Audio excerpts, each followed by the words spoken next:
Assalamu alaikum wa rahmatullah. Je rentre ici dans l'entrée Bab as-Salam. C'est par là qu'on passe pour saluer le prophète Mohammed sallallahu alayhi wa sallam. Masha'Allah. La tombe du prophète sallallahu alayhi wa sallam et Abu Bakr et Omar se trouve plus loin sur la gauche. Mais je voudrais dire un mot, Inch'Allah, sur cette tombe. Le prophète sallallahu alayhi wa sallam, il a été enterré dans l'appartement de Aïcha. Il est mort avec la tête posée sur les genoux de son épouse, subhanallah, sallallahu alayhi wa sallam.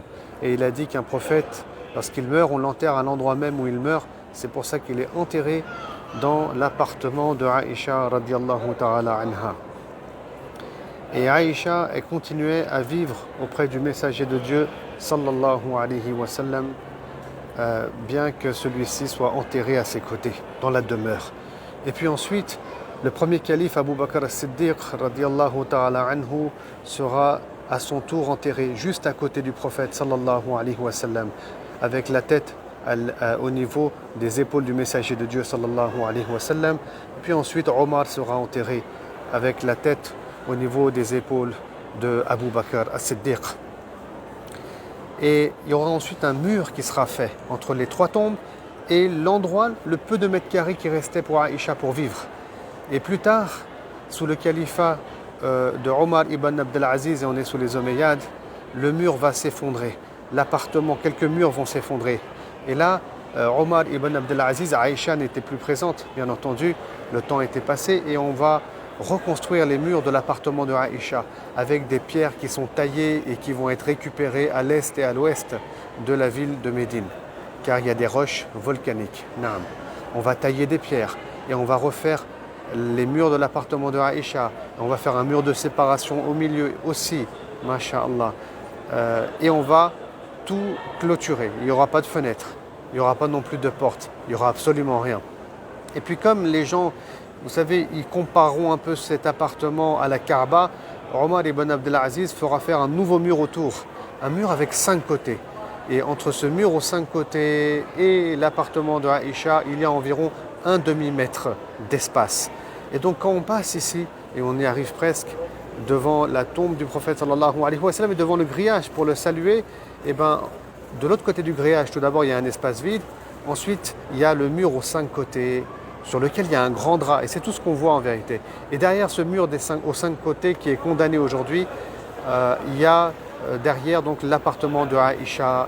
Et l'imam As-Samhoudi dit dans son livre Al-Wafa bil-Wafa, et là il y a des siècles et des siècles en arrière, qu'un jour ce mur s'est fissuré et il a eu l'occasion de rentrer, et à l'intérieur, la terre s'est rabaissée de 60 cm environ, il n'y a pas de poussière, il n'y a rien, elle est un peu rouge la terre, rougeâtre. Voilà donc les informations qu'on a. Naam. Quant au grillage autour, il a été mis en place par le sultan Mamloukite Qait Bey, qui a fait faire donc ce magnifique grillage qui va protéger les lieux en réalité.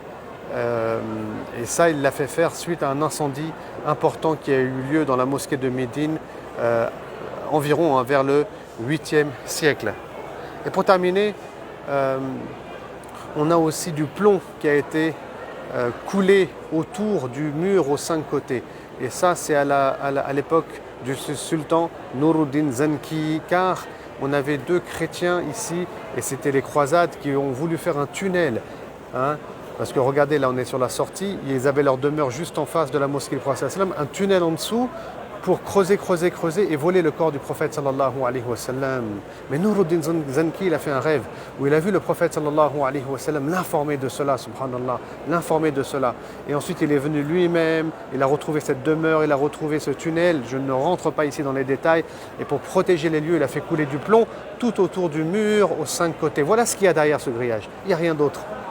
Parfois sur internet on trouve, vous savez, une photo avec une tombe rectangulaire, belle, mais ce n'est pas la tombe du prophète sallallahu alayhi wa sallam, c'est faux, c'est la tombe de Jalaluddin al-Rumi qui se trouve en Turquie en réalité, comme disent les experts de la sira du prophète sallallahu alayhi wa sallam.